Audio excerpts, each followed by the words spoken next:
All right, hey everybody, and welcome back to the podcast. Today we're sitting down with a brand new guest. His name is Larry Jordan. He has written an incredible book called The Way, Meaningful Spirituality for a Modern World. I think we all need that. And so, Larry, welcome to the podcast. It's great to have time with you.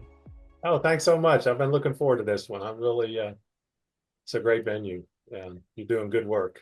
Thank you. I appreciate that, and you as well. I've been following you now for a little bit, and I love the stuff that you're doing. But before we get into the book, can you tell us a little bit about you? Maybe a brief intro into the life of Larry Jordan. Who are you? What do you do? Tell us what we need to know.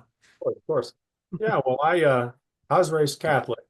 Um, for a long time, I was a conservative Christian. I was a Republican. I was an investment banker, transactional business. You only get paid if you close. So I figured out how to close. And, I did work 60 hours a week and slept in my own bed 2 nights a week. And, it was pretty punishing work, but very interesting, very rewarding. And, maybe midlife, I didn't have a crisis, which was sort of my crisis. I got to age 45, 50 and thought, well, my parents, thankfully, are still alive. They're still alive today. My wife is still married to me. My adult kids are launched. I have grandchildren now. I have health. I have some measure of financial security. Um, I have been taking a lot and giving a little. And someday I'm afraid that, you know, somebody's going to settle that score. So my wife was on the same journey. We said, well, look, I was haunted by the story of the rich young man in the Bible, Hmm. where, you know, guy says, well, what do I do to be saved? And Jesus said, well, follow the commandments. Yeah, I do that. I do that. Sounds kind of Jewish. He was Jewish. Well, you should be a good person. Yeah, yeah, I do that. I do that. Sounds kind of Catholic, but that's where things started. Okay, well, sell your stuff, give to the poor, follow me. And the rich young man, just like everyone else in the world, says, "Oh, I can't do that." But I was somebody who thought maybe I can do that, and maybe I should do that. And this story is talking to me in a way that nothing else in this big book talks to me. And I was kind of haunted by the idea, well, I don't know, do I have enough? And I've traveled all over the world, and um, I, there's this voice in my head saying, "Hey, man, the average person makes $2 a day. You're wondering if you have enough. How much is enough for you?" Hmm. And so my wife and I talked about it. We said, "Yeah, it's what we're supposed to do." So we quit our jobs and sold our stuff, left a 4,000 square foot house, moved into a 1,600 foot condo, Hmm. drive a 2009 Chrysler 300. And for 10 years, I was like a full-time volunteer. And I mean, we went to Africa and taught school, and we spent a year raising our infant grandson. And I've done 1,000 tax returns for low and moderate income people. I've driven veterans all over. And and that just opened my mind because, I had this sense that, well, I'm successful, but shoot, I worked harder than anybody I know. I sacrificed more than anybody I know. I deserve it. And those are all true statements. But, you spend any time in a homeless shelter, and it's like, well, that guy, he used to live in my neighborhood. Hmm. Um, he had a business failure, or he had a sick child, or he had a dying parent, and he lost it all. He didn't work less than me.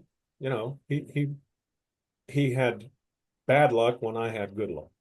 And so I just began to realize, hey, I've been living in a bubble, and I'm around people that think like me and talk like me and act like me. And there's just more out there. Now, when the planes hit the towers at 9/11, I became very interested in what happened, and not from a spiritual standpoint, just from a political standpoint. What kind of religion, sends airplanes into towers? And it took me about 5 minutes to figure out this is not a Muslim problem. You Hmm. know, Islam is a beautiful religion and Muslims are beautiful people. And there's a few that are extremists, just like there are extreme Catholics and Protestants and Right. all. There's no extreme Christians, Larry. That's not. Yeah. And so I became interested, and particularly in the mystics. And, the mystics are people that go searching for a direct experience of God. Mm. And in Christianity, Catholics say, well, if you have an experience like that, you better talk to a priest to make sure it's the real deal. We don't like people doing freelance spirituality. And Protestantism is even worse. They say, well, no, you're a flawed vessel. You're not supposed to approach the Godhead. That Yeah. you're way out of your league. And I wondered, well, why aren't there any Christian mystics? And of course there are. We just don't hear about it. Yeah. And so I thought, well, I don't really know that much about my own religion. I mean, I go to mass every week for 50 years. I know as much about Catholicism as anybody on my right or left, but I don't know that much about Catholicism. Mm. So I started exploring, and I thought at the time, well, heck, it's been around for 2,000 years. There's 2 billion followers. There's a book. I mean, what could go wrong? I'm just going to confirm everything I was told in church. Mm. And that's not the case. Yeah. First of all, I discovered, well, a lot of these things we think are unique to Christianity, they appear in all kinds of other religious traditions. I am is in the Upanishads. Krishna says the only way to Brahman is through me. You know, Sounds pretty familiar. have blood narratives, you have creation narratives. And so I thought, well, that's interesting. And then I started exploring the theology, and it's like fundamental stuff, the Trinity, original sin, substitutionary atonement, human theories, maybe right, maybe not. I'm not convinced that they're right. And then I was involved in the Catholic Church. I was advising the bishop on a pastoral ministry committee, and a couple things happened. I realized the Catholic Church was at war within itself. There's liberals like Francis. There's conservatives like Benedict. There's a constant struggle for control. The guy that was my bishop was a conservative Benedict bishop, and he was banning books and firing liberal staff and basically purging the Catholic community in my diocese. Mm. And he was all about priests, and the Catholic Church is all about priests. And so at the same time, he says, well, we're going to create a trust for our giving campaign. And I'm a transactional guy, so why did you create a trust? Is, well, we have to protect the money, from other uses. And the bell went off, and I said, are you talking about putting money where it cannot be used for pedophile settlements? And he kind of looked down and said, yeah, man, I'm not in the right place. It is not my place anymore. Not my place. So just imagine, this is all happening once. My worldview is crumbling because I'm going to homeless shelters and teaching school in Africa. And my theology is crumbling because I realize, well, geez, it's mythological, it borrows from other religions, it's Greek philosophy, it's human creation, and there's a lot of things that are unkind. There's priest settlements, there's LGBTQ, there's subordination of women. It's the thing has gone off track. And you talk about a dark night of the soul, and I had a dark night of the soul because I was standing amidst the rubble of everything I used to believe. Mm. And so I kept looking, and the mystics were really inspiring to me. And as a Catholic, I thought, well, if somebody has an experience of God, they're going to be transported to heaven. All the popes are going to be on one side. All the saints are going to be on the other side. The three persons of the Trinity are going to be sitting on the stage, and there's grandma. And when people have a transcendent experience, that is not at all the experience and people could be transported through hallucinogenic drugs or prayer and meditation or nature or strokes and seizures. And all of a sudden, bam, they're in the same place. They just see the world totally differently. They put their hand up. They don't know where their hand ends and the rest of the world begins. They have the sense of peace, of inclusion. God is not out there. God is right here. God is here. Everything is God. And it's very impersonal. You don't meet Jesus. You don't meet Buddha unless that's what you're looking for. And some people, I think, translate this transformative, very generic experience into the specific thing they expect to see, because that's how they're wired. Hmm. But I think at the underlying that is a very common transcendental experience that they say 30% of the people have had. Hmm. I'm reading all these books about the mystics, and I'm just overwhelmed. And I slam it shut and I tell my wife, "You're not going to believe. Listen to what these people experience through all cultures at all times when they actually encounter ultimate reality." And I'm telling her, and this tears rolling down her cheek. She says, "I've had that experience." Wow. And I didn't tell anybody. I didn't tell you. I didn't know what it was. I didn't think it was a God thing because I didn't see the popes and the saints and the three people. Right. But I guess it was a God thing. And I go, yeah, I guess it was. Hmm. So then I had a good friend who said, well, you really need to look at the Eastern religions. And I thought, that's just too weird for me. I mean, some of them don't even believe in God. They Yeah. don't believe in Jesus. Right. What What, do they know? what do they know? Yeah.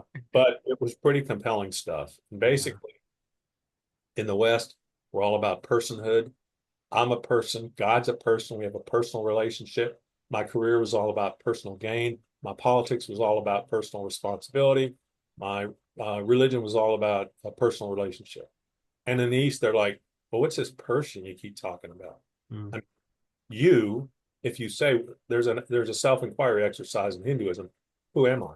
Well, I'm a grandfather. You weren't always that. Well, I'm a Hmm. writer. Well, you certainly weren't always that. Well, I'm a retired guy. Well, you spent 30 years in investment. Who are you? And in in Christianity, if you peel everything away, you reach something that you think is a soul, that's your essence. And in the East, you peel everything away, there's nothing there. Hmm. You're just part of the oneness that everyone else is a part of, and everything else. Hmm. And in Hinduism, they call it Brahman, and it's basically fullness. And in Buddhism, they call it emptiness. And they're talking about the same thing. It's really the lack of separation. And Hmm. in the book, I say, well, I've been talking about personal gods and impersonal universes. I talk about God as if he's a person, or the universe as if it's a thing. It's not a person. It's not a thing. It's you're swimming in a sea of ultimate reality, and you're part of it. Yeah. And then you can imagine, I've read 1,000 books, and I had all these spiritual experiences. I baked in a sweat lodge, and I chanted to Shiva, and I meditated in a zendo, and I whirled with the dervishes, all looking for different ways to approach ultimate reality. And those are all different ways to do it. Hmm. And then I'm reading all these books, and every time I read a book, there's something I don't understand, so I go read another book. And I say I don't read the whole book, I read the whole shelf. I've just always been that way. Yeah. And so if you decide I'm going to study religion and its impact on the world for the history of the world, well, you're you end up in history, philosophy, theology, sociology, the physical science, biology, chemistry, physics. I became sort of I, I'm a guy that spent, 16, 17 years in school. I was not an educated person until I educated myself. Oh, Yep. Yep. and so in the physical sciences, and there's a book that I recommend to people called The Tao of Physics, Hmm. TAO. And it's a classic. It was written 40 or 50 years ago. And the guy basically says, the Eastern religion, if you read the Bible, if you read Western scriptures, say, well, the earth really isn't the center of the universe. And there really wasn't a literal Adam and Eve. And there were no talking snakes. There was no global flood. The earth was not created in 6,000 years. That's what the scientists conclude. Hmm. They read the Eastern scriptures and they say, holy shit. These guys are talking about oneness that exists. They're talking about life in a cyclical sense, not a linear sense. That exists. Hmm. We're talking about individuals that don't have essence other than conditioning and chemistry and randomness. That exists. And if you see Oppenheimer, for instance, he was one of the early 20th century physicists who were intrigued by the Upanishads, the Eastern scriptures. And basically those guys concluded that all these yogis and rishis that lived in caves and meditated in the forest. They understood something about ultimate reality that we do not. Mm. And so, just to give you a 5 second, lesson in quantum physics, we think that in the Newtonian world, in the Western worldview, we're persons, we're things bouncing into each other. And it's all about morality. How does this thing relate to this thing? Mm-hmm. Well, in the East, no. This thing and this thing are the same thing because there's only one thing. There's either fullness or emptiness. There's no separate. And so the physicists say, well, they're onto something there because Newtonian physics is about individual things bumping into each other. Quantum physics is about fields. Everything's a field. Everything is fields. And energy and matter are two sides of the same coin, E equals mc squared. And space and time are really a space-time continuum. And the table, it's mostly emptiness. And the empty air is pretty full. It's charged with energy that we can't access. Mm. If you shine a light beam and you say, is this a particle or a wave? You roll out your particle machine, you say, oh, it is a particle. Somebody says, wait, we should check the other one too. You roll out a wave machine, it's a wave. So there's all this ambiguity. There's all this interconnectedness. When the scientists shine an electron microscope at a particle, it moves, which basically says, wow, well, I mean, it's not me or us looking at that or them.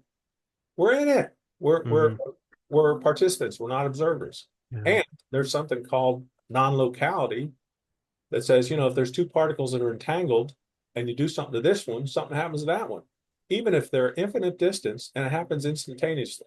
Einstein called it spooky action at distance. Well, what's entangled? Well, according to the Big Bang, everything was entangled. There was a singularity.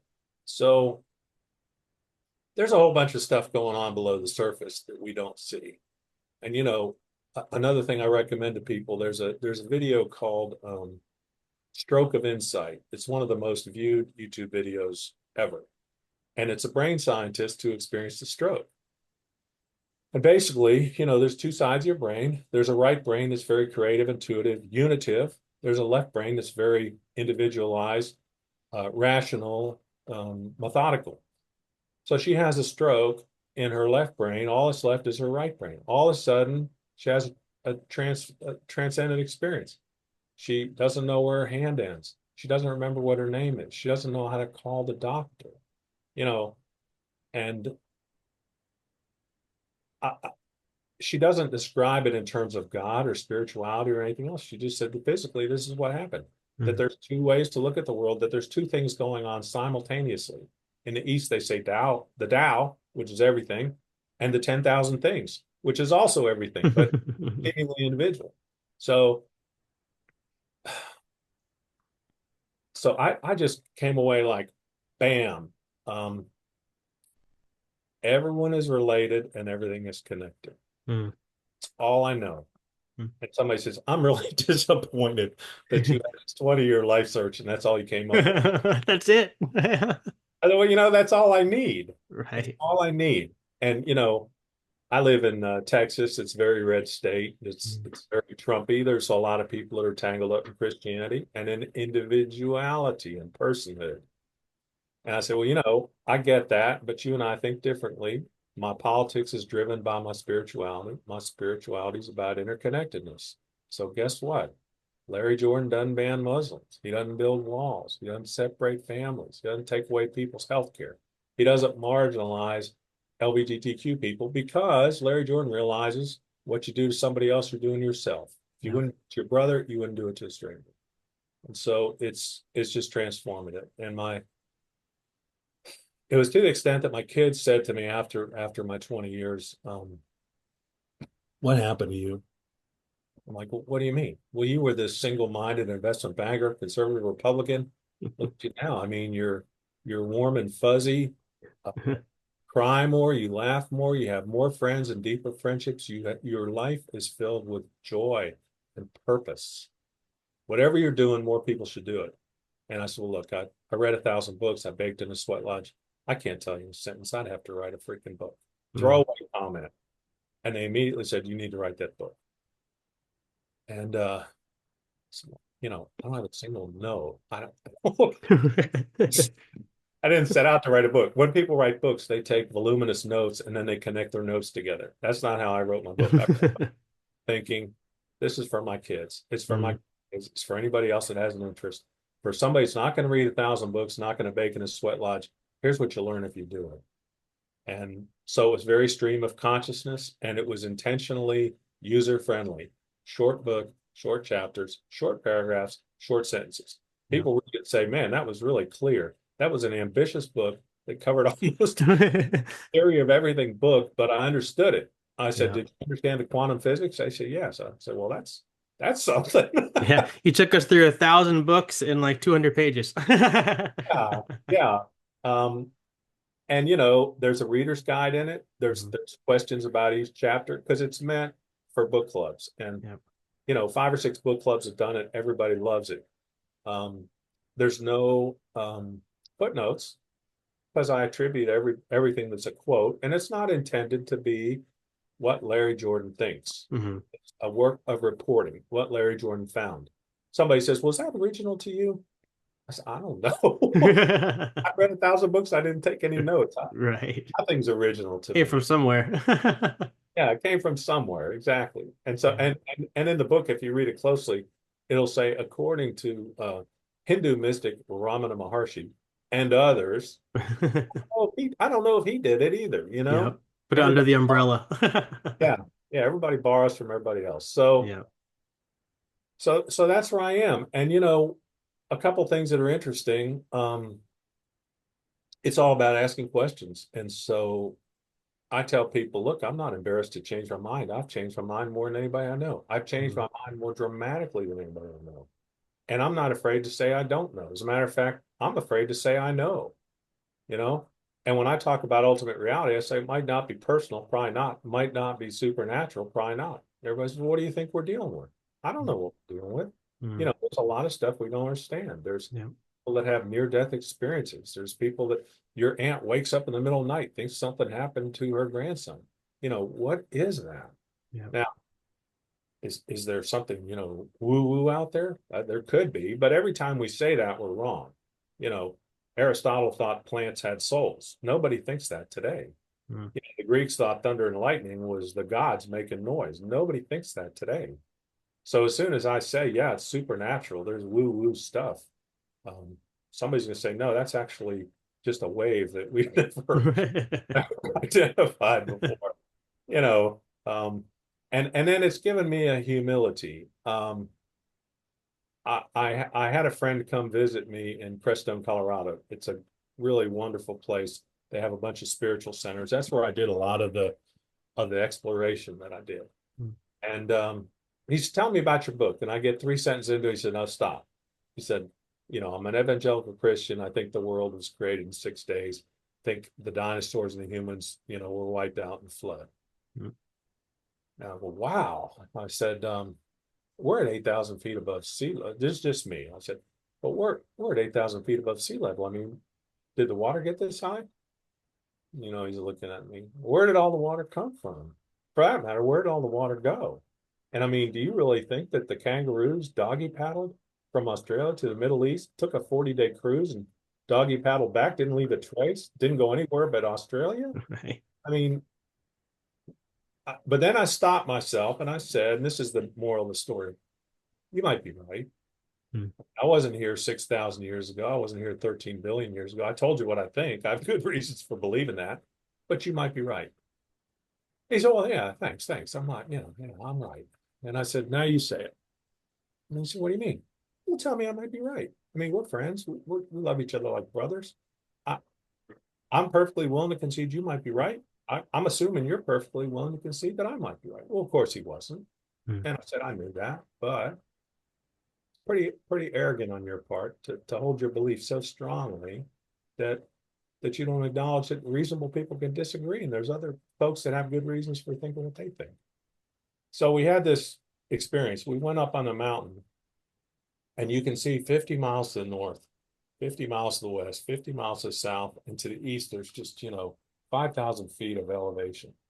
And and he's looking across the valley and he's just like overwhelmed, one by the beauty and the majesty, and two by the fact that this is one little valley in one little place in one little country in an infinite eternal universe, and there's so much beauty. Mm. And so we came down and we're looking at the mountain and we're smoking cigars and drinking scotch. He says, you know that conversation the other day? I said, yeah. He says, you might be right. And you know, nobody crowed about, "Yeah, I'm right." Nobody had to crawl on the ground and say, yeah, I'm terribly wrong. And he really didn't say you're right and I'm wrong. And I didn't really say I'm right and you're wrong.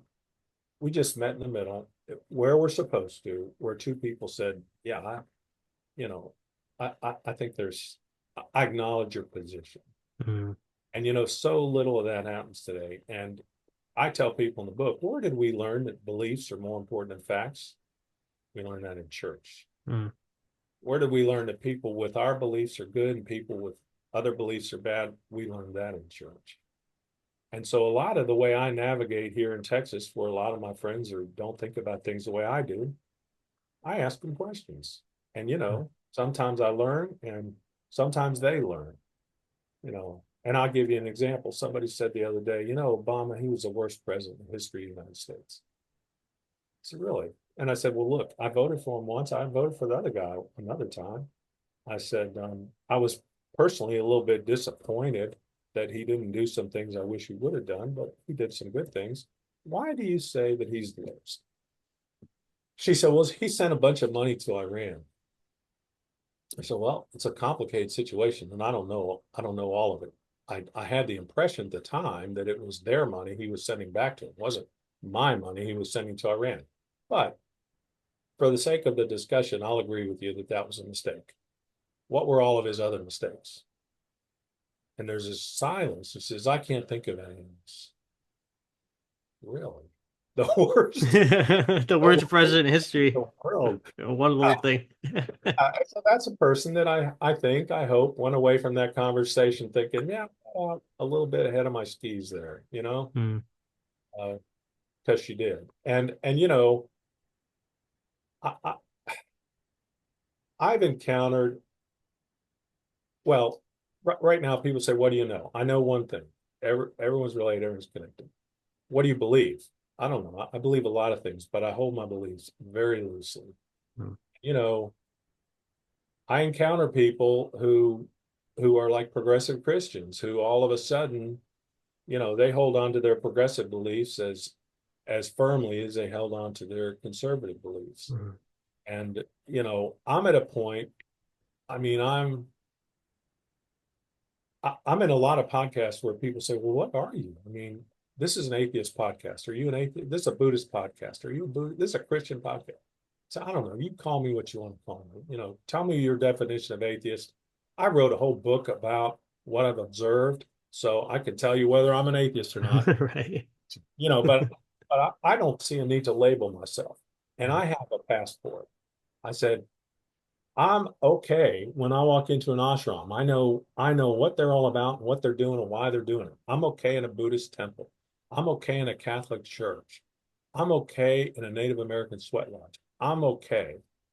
And the minute I say, well, you know, I'm really a Catholic, or I'm really a Buddhist, or I'm really a, you know, a Hindu, well, what are you doing in all those other places? I like going to all those other places. Mm. I like being in a Unity book club. I like speaking at the Unitarian Church.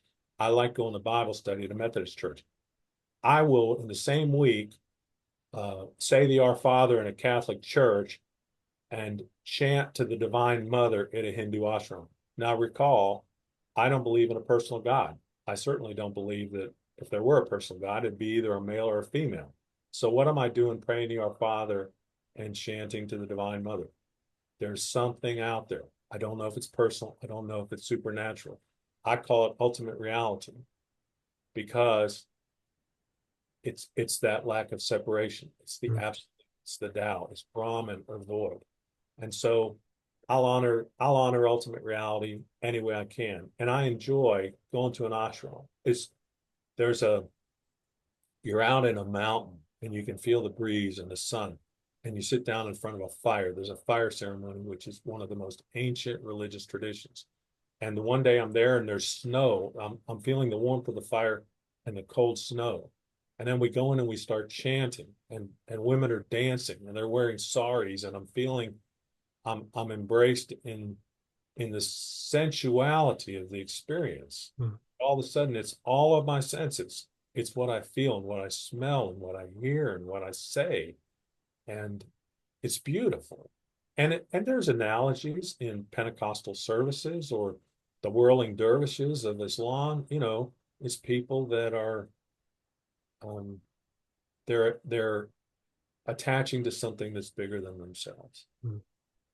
So it's just I'm a guy with a passport, and I feel like I don't have to label myself. It's dangerous to label myself, and it's dangerous for anyone to label themselves. Yeah. If you're something, then there's a lot of things that you're not. Mm.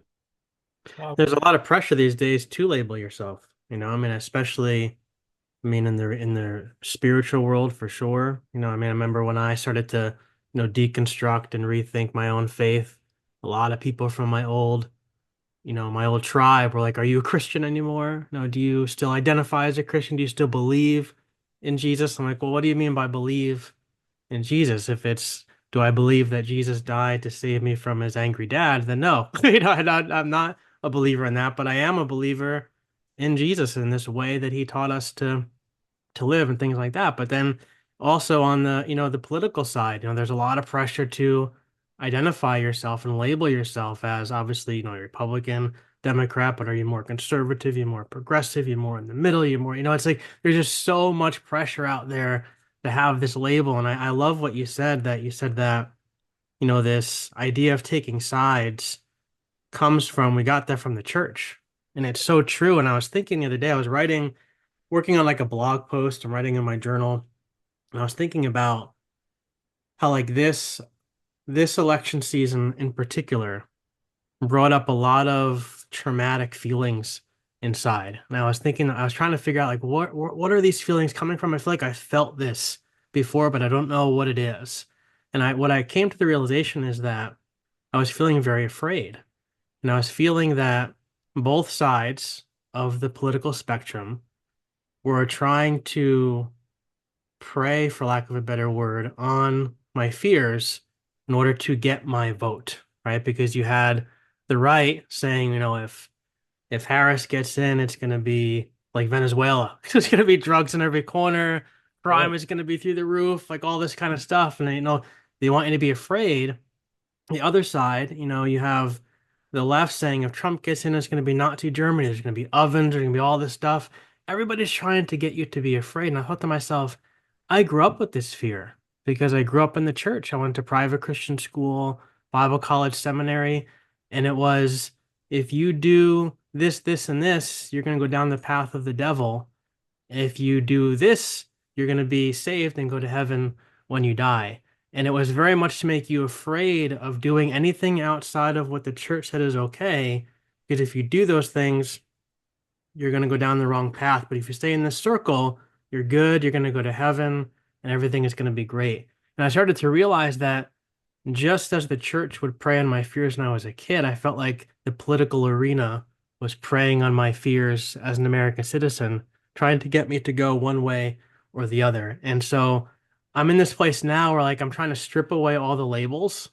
I'm just trying to just see things for what they are. And like you said, like everything is connected, everyone is connected. And how in the world do you live with that mentality in a world that's so divided? And if anybody if you have the answer to that question, I am all ears. Well, I'll tell you what is working for me. I suppose the only label I put on myself is that I'm a follower of Jesus.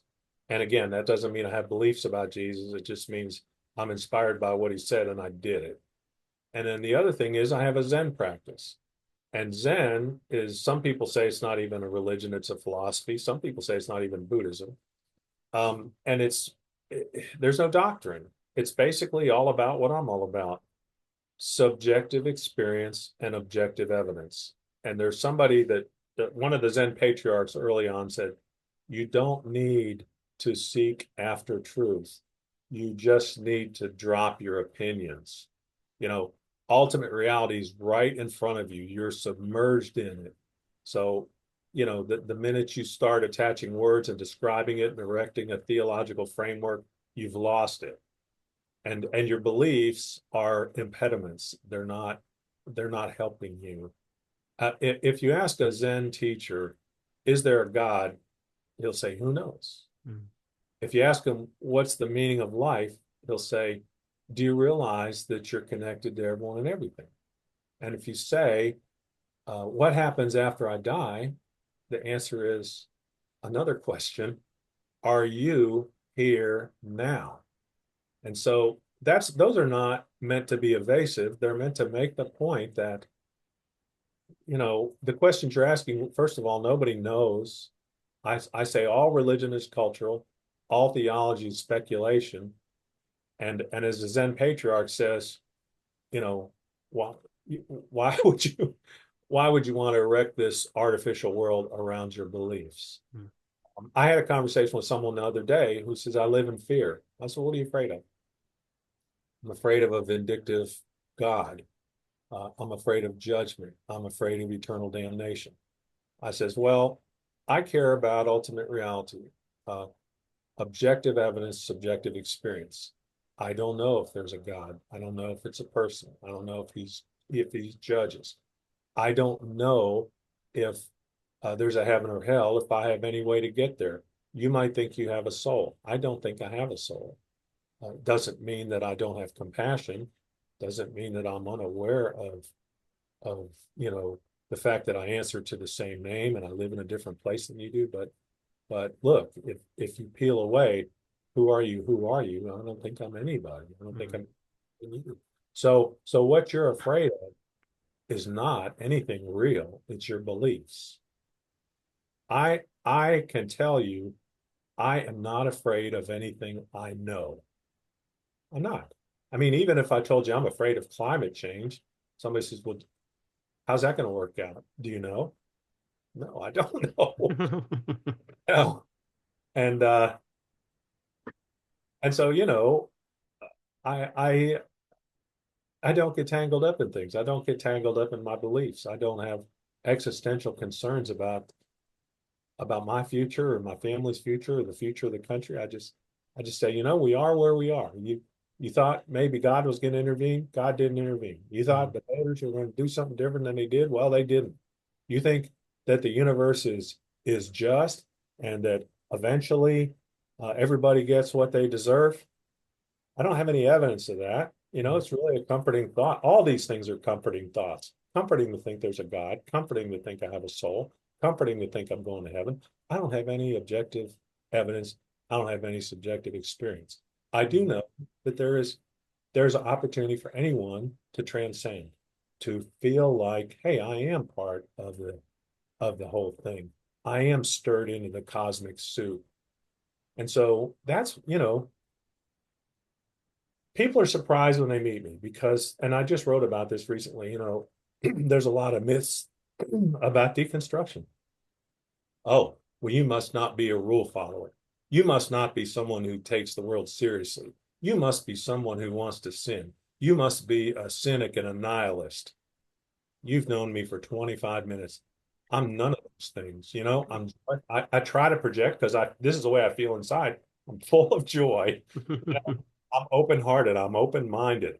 I listen. I learn. I don't hold on to things, Mm. you know? And so I think part of what I'm trying to do is to tell people this is not really dangerous business. This is a really life-enhancing business, you know, to think about here's the thing, what do I know and what do I believe? And most people think they know a whole lot and they just know a little bit. Mm. And most of the things, when you really scrutinize it, most of the things in the I know column really believe in they belong in the I believe column. Yeah. Yeah. And you know, some of what has really Mm. helped me, I had a conversation one time with a pagan, and she's telling me about, you know, the equinox and crystals and all this stuff that was interesting to me. Everything's interesting to me. And so I asked her, I was very careful how I asked her, because I'm not one of these guys that trolls. Well, why do you say that? And then I blow somebody away. Right. This is respectful. Um, I'm hearing everything you're saying. I'm understanding.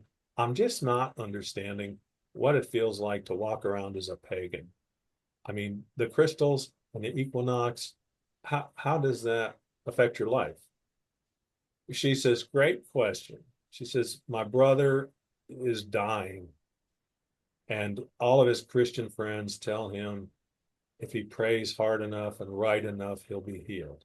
That certainly God has a reason for his suffering, that Jesus is suffering with him, that he will be rewarded for the suffering in this life with the joy of the next life. And she said, my brother thinks all that is horseshit. And she says, I talked to him about the cycles of life and the seasons and the inevitability of death and the fact that when things die, new things are created. And I was able to comfort my brother because of the truths that I learned Mm, as a pagan. mm. I was humbled. I was embarrassed that I had asked that question because the way she explained it was so compelling. Mhm. It just that's what this is about. You know, Yeah. alleviate somebody's suffering in the worst moment of their life. There's something good going on there. Yeah. I'm sorry I questioned it. Yeah. Yeah. So let me ask you then. Let me turn that question to you because that is a good question. But thinking about everything you just shared about oneness and interconnectedness, someone who lives in Texas, a very red state, surrounded most likely by people who see the world very differently than you might see the world. What does it look like? And you shared about it a little bit, maybe go into a little bit more detail. Like, what does it look like for Larry Jordan to live in that time, in that place, in that context with this mindset of oneness? Because a lot of the pushback I get every time I talk about this is, you've got to take a stand. You've got to push back against, there is clearly another side. And we have to push back against that side, defeat that side, overcome that side. And I get all of that. And I don't deny that there are real evils out there that have to be conquered. But how do you enter into that arena? How do you enter into that space with that mindset of oneness and keep in mind that, like, the person who lives down the street from me, they had Trump signed on their house for months and months and months, and the election's over and they still live there, and like, so how do you live in community with people who see things very differently than you? And how do you approach your day-to-day activity with that mindset of oneness in these very charged moments? Well, if Trump ran for office 20 years ago, I probably would have voted for him.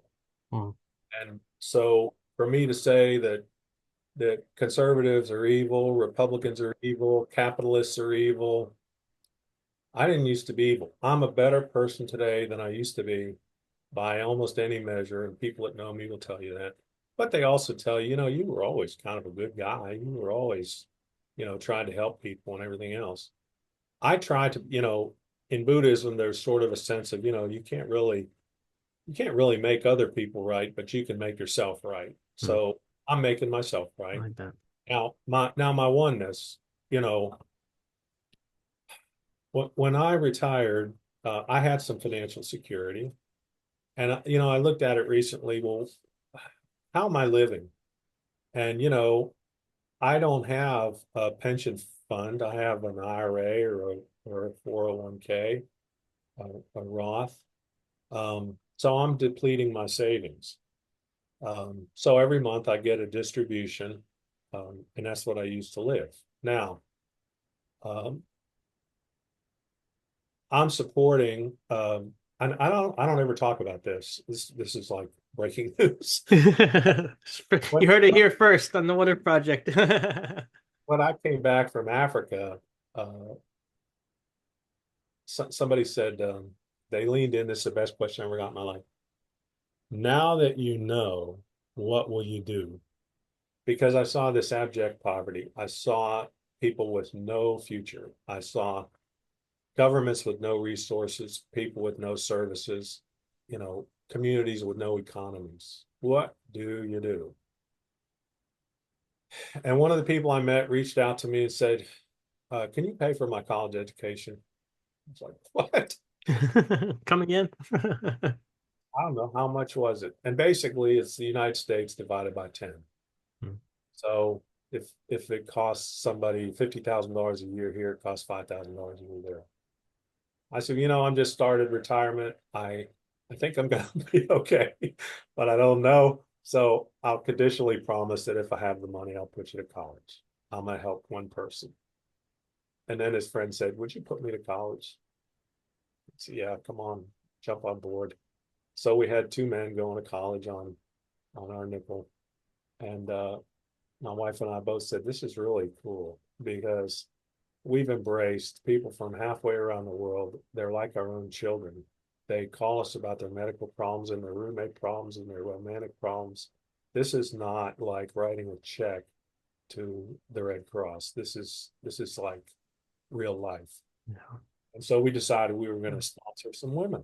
So we had a friend there who says, I'll find some women for you. And I mean, she took applications, she sent photographs, she described their lives, their aspirations. We got on the phone with them, their parents, the principals, and we said, jump on. So at this point, we have spent over $100,000 educating strangers, young people in Africa. And so that comes off the top, when I pay myself, when I withdraw savings. Then I've said to my kids, I could die with a lot of money or little money, and you'll get all of it. But you're young now, you're starting your careers, you have families, you want some of it already? They say, yeah, we would like. Sure. So I bonus my kids Mm. for Christmas. I have charitable contributions to everybody that's doing good work in the world. Not everybody, but the people that I father are doing good work in the world. And that includes a lot of spiritual centers because I've really benefited from the Catholic community in Crestone, Colorado, the ashram, the Zen Buddhists, the Unity Church, where I'm a member of some of their groups, the Universalists, where I speak sometimes. So the IRS can audit me someday and say, what kind of religious scam is this? What's this guy doing? Are you a Buddhist? Are you a Buddhist? Are you a Christian? I don't know. Right. So anyway, that's a long-winded way of saying that half of what I used to live on, I give to other people. Yeah. I don't say that to brag. I just said, you asked me, well, what are you going to do about a world that's in flames? I'm going to do everything I can to be a better person. I'm going to do everything I can. And the book is helping do that too. Yeah. Very missional. The book is written for today where it's supposed to say, hey, get out of your silo, start asking questions, hold your beliefs more loosely, recognize your interdependence. Yeah. And then, with my resources, I'm helping people. And, I told you, I live in a 1,600 square foot house. I drive a Chrysler 300. I could take the tens of thousands of dollars that I ship out the door and just live in a better house and drive a nicer car and wear fancy clothes. But I don't do that. It's not what life is about. Yeah. And, I help because I ask questions. I go to lunch with a dozen people and probably 8 or 9 of them are Trumpers and the other people are pretty quiet about where they are. And I'm not quiet, and just like I asked the person, well, what do you mean by that? Somebody says, oh, well, I think Antifa did that. I said, well, who is Antifa? I don't really know. Well, who runs Antifa? Well, I don't really know. Well, what does Antifa stand for? Well, I don't really know. Well, how would I join Antifa if I wanted to join Antifa? Well, I don't really know. I said, well, I do know because I tried to join Antifa just to make a point, and I couldn't find any way. I don't think there is the whole idea of an organization of anarchists is a little bit ridiculous anyway. So I'm sure there are people that identify as Antifa. I know that there are meetings in Austin and Portland. That's the only ones I know about. But the idea that there's millions of people that are Antifa just doesn't exist. And all you have to do is ask a few questions, and everybody around the table says, yeah, those are some good questions. And I do things like I'm a capitalist. So somebody says, well, I don't know. I think the minimum wage is good. It helps poor people. So, well, it probably does. Somebody else says, I think the minimum wage is good. It's bad because it hurts companies and shareholders and it squeezes small businesses. Yeah, probably. So I did a deep dive one day and I said, is it good or bad? I mean, I just want to know. And the answer is, it depends. It depends on the industry. It depends on the economic cycle. It depends on the geography, you know? And my daughter, who's a psychologist and a very wise person, said, that's really the answer to any complicated question. It depends. And it really is. It really is. So I try to introduce a little bit of gray in a black and white world. And I see people change their minds about things. Yeah. Not because I pummeled them, not because there's anything oppositional. It's just, hey, I'm just asking questions. Yeah. You might change my mind and I might change your mind, and that's a good thing. It's not a bad thing. And we're friends. You don't have to be embarrassed to agree with me.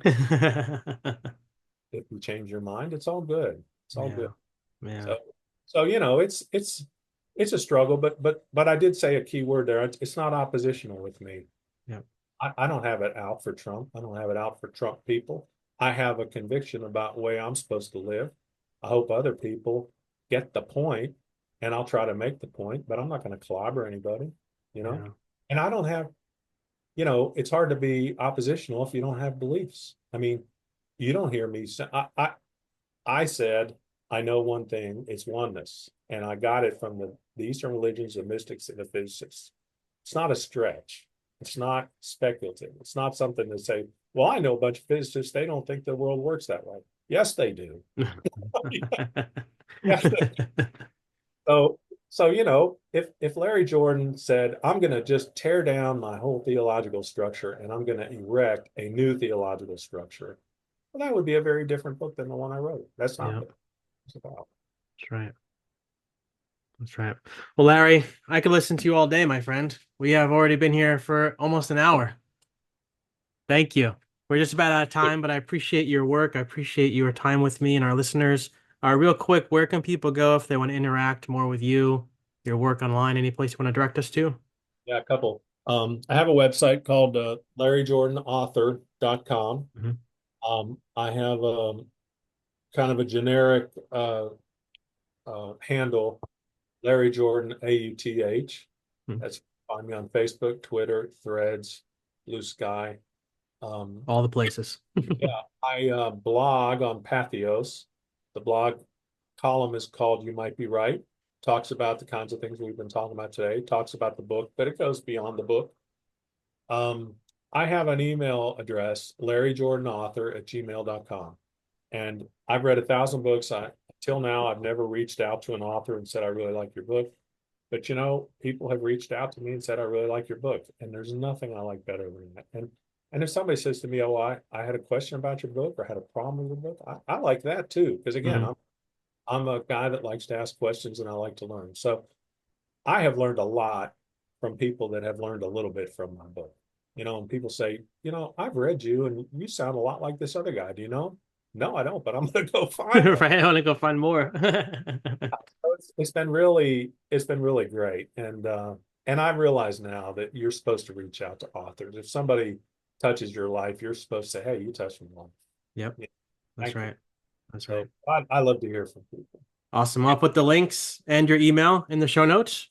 Okay. And look, I got to tell you are doing excellent work. You keep doing what you're doing. Keep plugging away. I know you have frustration sometimes about all the tribalization, the anger, and the opposition, but everything I read and see about you, you're on the right track. And thank you. Please stay in your chair. Keep doing what you're doing. Thank you, Larry. I appreciate that. We'll do this again soon. Great. I love it.